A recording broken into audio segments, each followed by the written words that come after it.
All right, so we're gonna take a little spin in the Ballistic. Mike's behind the wheel to start. Hopefully he'll let me drive it here in a little bit. But so he did mention you got to feather it a little bit coming out of the pad. You're turning it. It's turning a huge wheel, so he's turning a 29, and that's pretty typical. We saw that in the Bass Cat, and we saw that in the Bullet. There's just so much horsepower back there. So we're running a 300R, so a lot of horsepower back there. But we're gonna feather it out and take it for a spin. I think we're gonna run out of space on Levon. It's not as rough as I had feared it would be, so this is okay. So it's interesting, the boat feels small to me. I don't know why. It just feels like it feels more like a sports car. Yeah, well, I do notice, like you mentioned before in some of these, that you sit down a little lower. Yeah. I definitely sit down lower. Yeah, you do. Yeah, you can see that. Put your knees like that. See, yeah, his butt is below his knees. What are you, 5'11"? Yeah, 5'11". Yeah. So, but I mean, there's a lot of space in here. Got good. Yeah, it's definitely made for tall people. Now, it doesn't have a sliding chair, but it's definitely made for long. It's got the same challenges we saw in some of the other boats, in that that's your only oh crap handle right there. And that's just too big around to hold on to. It'd be nice to have something here or something down here. You've got a good one over here, but unlike the Ranger, there's not one here either. So something you could add pretty easily if you wanted to. We'll see what you'll do. You'll hear it when he gets in it, where it wants to fall out on him a little bit. Right there. And he feathered that gas just a little bit.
We're live wells full.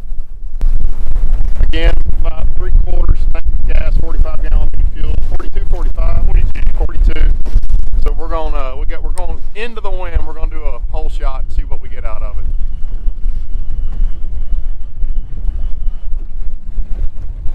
I did notice a really, really slight amount of backwash.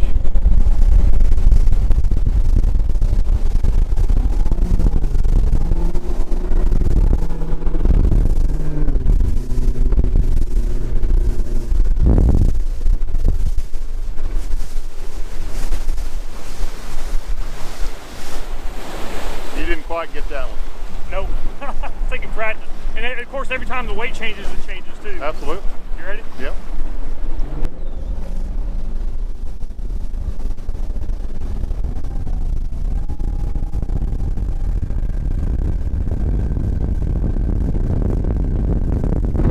Get on it.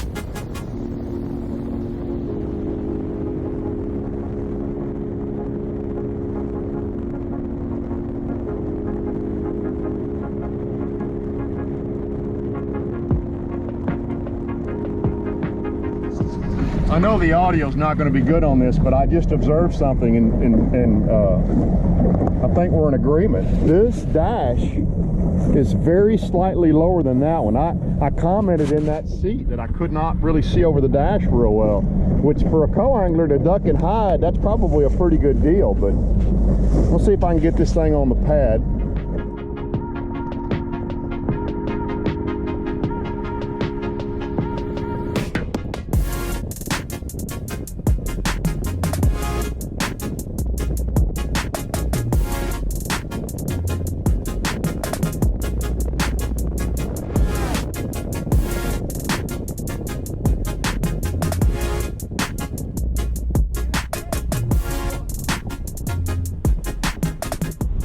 So that's really funny.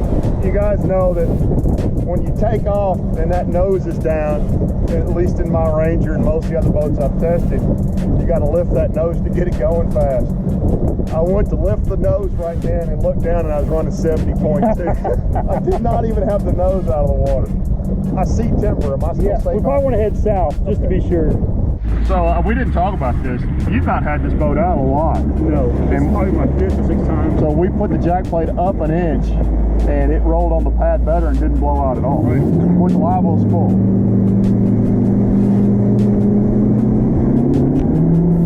Didn't blow out at all.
Okay, so we're going to do the tip test. Now, this boat is 94, so it's almost 22 feet long, but it's a 94-inch beam.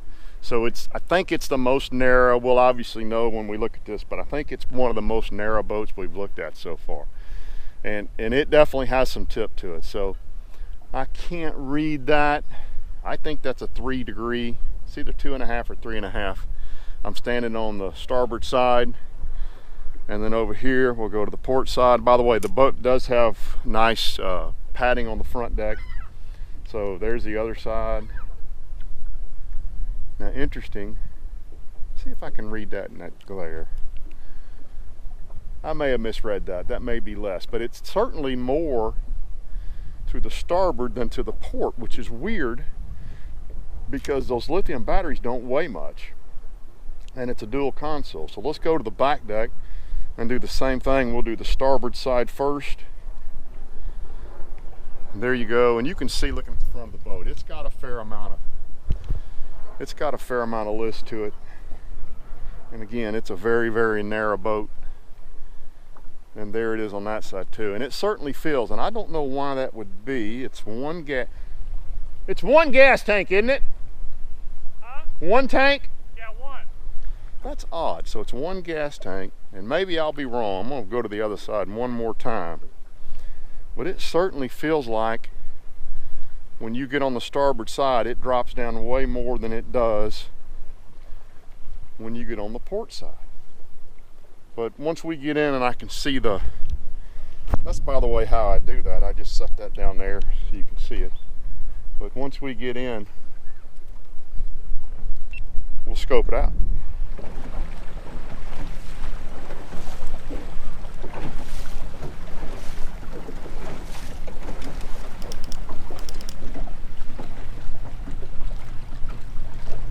Perfect. Center's up nice.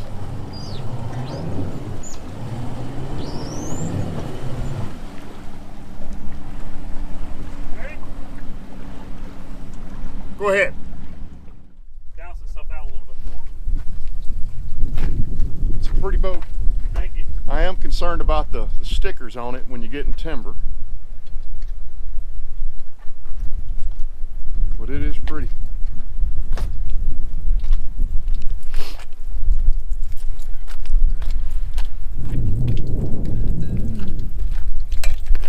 That's the wheel he's turning. 29 pitch.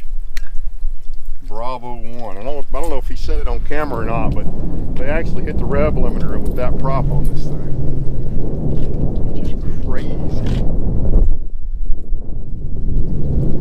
I do not like where they put the spare. That's going to be a pain in the butt to get to. I like them where mine is on the side.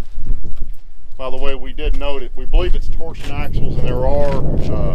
We don't know what the hubs. You think they're old? You think they're old? Yeah, they're the vaulted hybrids. The vaulted hybrids. But he does have brakes on all 4 tires, which is nice. Got good ratchet straps on the back. It's a clean machine, and it is fast, very fast.